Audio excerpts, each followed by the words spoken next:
In the 20 years I've been sailing these waters, this buoy has been my most important waypoint. It's the one where most journeys start and end before and after pilotage from my Walton backwaters mooring. I've often wondered why it's called Medusa, as most buoys are named after the marks that they are relevant to. Landguard Point, Harwich Shelf, Brownsea Island, you get the picture. The buoy marks the Medusa Channel that leads to the River Orwell and the ports of Felixstowe, Ipswich and Harwich in the River Stour. But why name it Medusa? What is her link to the sea? Medusa was a beautiful young woman who lived with her two sisters on a mythical island called Sarpedon. Every morning she would go down to the beach and bathe in the warm waters of the Mediterranean before going to pray at the temple of Athena, for whom she was a high priestess. One morning a man emerged from the sea. He was the god Poseidon, or as the Romans called him, Neptune. Each morning he would pursue Medusa, but she always rebuffed his advances. Until one morning he could not contain his anger at Medusa's rejection and followed her into Athena's temple and forced himself upon her under the stony gaze of the blue-eyed Athena. Poseidon was Athena's uncle, and the two had clashed several times, mostly because the gods had given Athens to Athena instead of Poseidon, which he coveted greatly.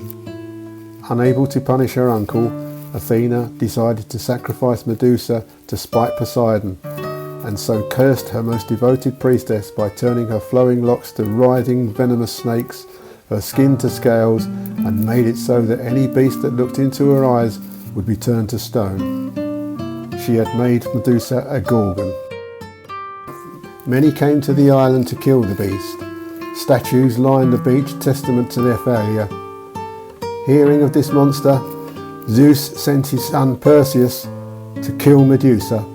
He travelled to the underworld, first to Hades, who loaned him his helmet of invisibility, then to Athena herself, who gave him her shield to use as a mirror so Perseus needn't look directly at Medusa and be turned to stone, and then to Hermes, who was actually out at the time, but he left a card saying that the winged shoes he needed to escape the island and the wrath of Medusa's sister were behind the brown bin. Thus he travelled to the island and was fortunate enough to find Medusa sleeping. With one sweep of his scythe he cut off Medusa's head. After Athena had cursed her, she was unable to give birth to the two children that Poseidon had fathered, but as the blood gushed from her neck, bursting from her body came her two sons, the giant Chrysaor and the winged white horse Pegasus. The Medusa buoy lies at the northernmost part of the Wallet, a channel of water approximately 15 miles long and 2 miles wide that lies between the North Essex coast and Gunflint Sands, part of which is now a wind farm. It runs from northeast to southwest, exactly the direction of the prevailing winds. With a tide range of 4 metres at spring tides, the current runs strong, and when the wind pipes up and is blowing contrary to the tide, Poseidon shows his displeasure at this monument to Medusa by heaping up the sea, making steep, choppy waves that make an uncomfortable ride for any who venture upon it. As the waves break with their white foaming caps, is it perhaps some reference to Poseidon's son Pegasus that we refer to them as white horses? Oh Medusa, you are so beautiful. Don't look! Don't!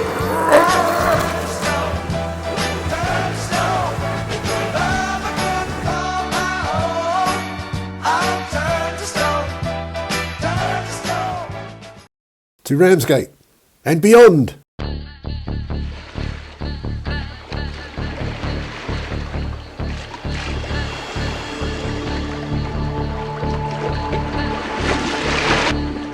The weather during our time away was, to say the least, diverse.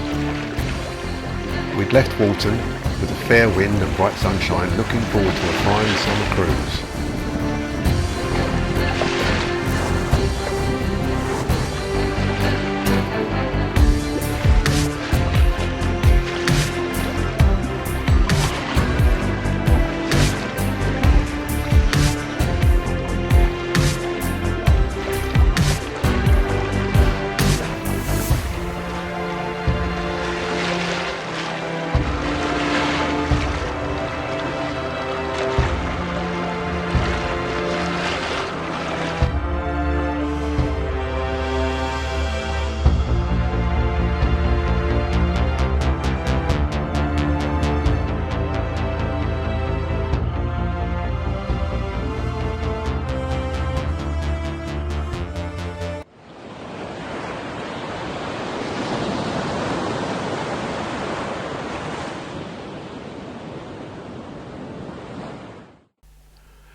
When we arrived in Ramsgate, the weather was started to turn as a warm front was moving through with strong winds and rain.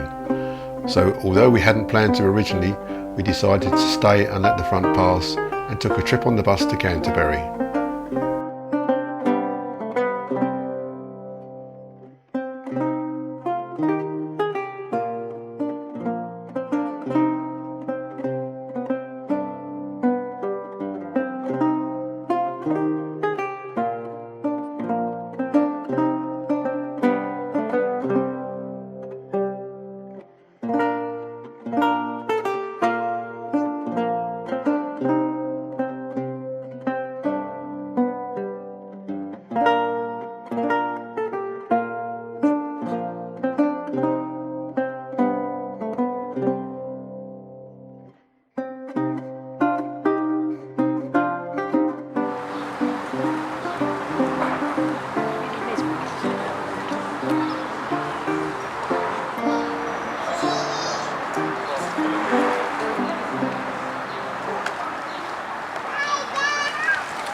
I don't quite know where the North Sea becomes the English Channel, but it must be somewhere hereabouts.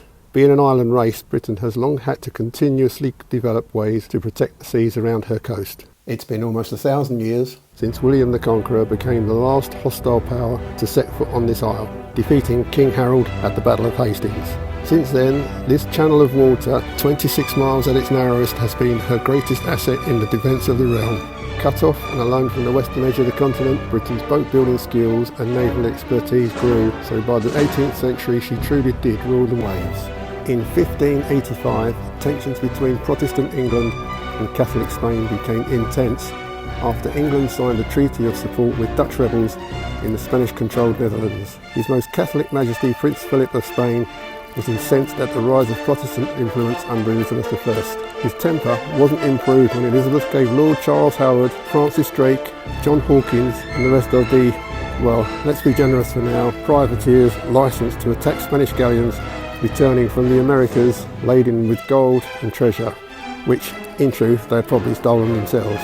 No doubt Queen Lizzie took her 25%. This culminated with Drake sailing from Plymouth to Cadiz with 40 ships and sinking several dozen Armada vessels and 10,000 tons of supply. Enough, cried Philip, and assembled an armada of 130 ships that left Lisbon bound for Calais, where they were hoping to meet their army that was permanently occupying Holland and then invade England. The armada was met off Plymouth by Drake and 100 ships. Skirmishes occurred along the channel, and although outgunned, the armada was eventually able to anchor off Calais to wait for their invasion forces. Drake, in the meantime, waited for favourable wind and tide to set 8 fireships into the anchorage. Panic ensued and many ships were damaged as the armada cut their lines to escape the flames, but they were now easy targets for Drake's navy and they suffered many losses. Set adrift and at the mercy of wind and tide, they were swept into the North Sea. What ensued became known as the Battle of Gravelines, a small town just across from here. Large crowds gathered along the cliff tops to watch the ensuing fight, with guns blazing, balls of fire and smoke everywhere as 230 ships across the sea fought a deadly battle. The Armada's only escape was to sail to the tip of Scotland through the Pentland Firth into the cold and stormy North Atlantic, then down the west coast of Scotland and Ireland. These were uncharted waters for the Armada and proved more dangerous than Drake's navy. Facing the prevailing southwesterly winds that brought severe storms and mountainous seas, many of the ships were capsized or blown off course to founder on the rocks. Of the 130 ships that had left Lisbon, only 70 returned. This encounter stamped England and then Britain as rulers of the sea. Although one of Britain's darkest hours militarily, the seafaring tradition has seen at its absolute best as 850 privately owned boats, now known as little ships, gathered here in Ramsgate to cross this stretch of water and rescue 350,000 soldiers pinned down on the beaches of Dunkirk. A defeat for sure, but it must have seemed so much like a victory. As they stood on the Calais breakwater to gaze through binoculars across the impregnable 26 miles of sea that they would never cross, what must Hitler's generals have thought, having had the whole British army at its mercy, only see it to escape and fight another day.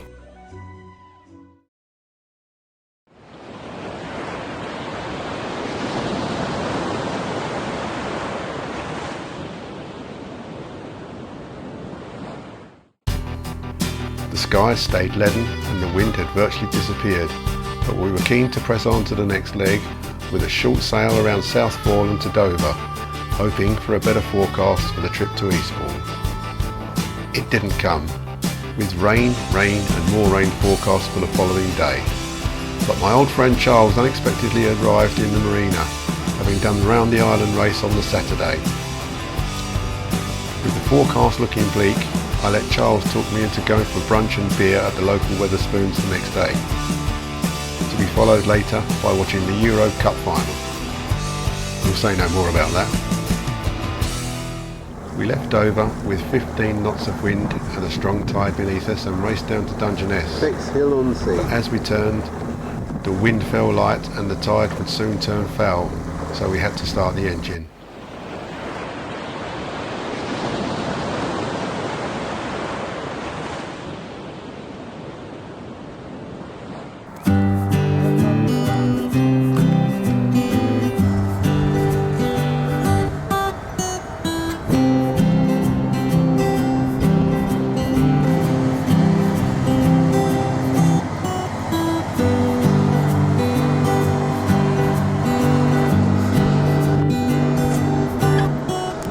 Your hair looks like it. Yeah, I'll get you later.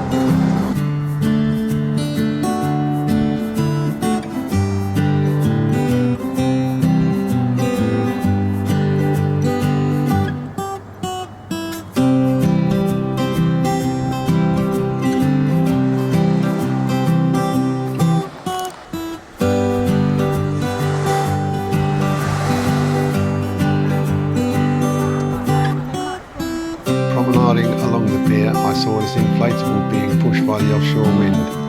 I could see there were two people in it and they had been blown a good way off the beach, way past the swimming buoys, so I called the Coast Guard.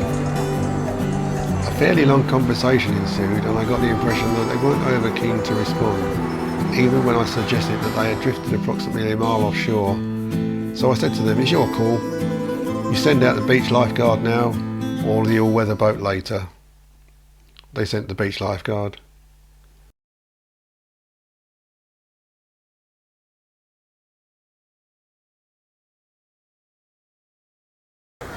Heading west, we put into Chichester, Cowes, Poole, Lymington, Beaulieu, and finally to Portsmouth, where the weather turns from the sublime to the ridiculous, from brilliant sunshine to pouring rain and gale force winds.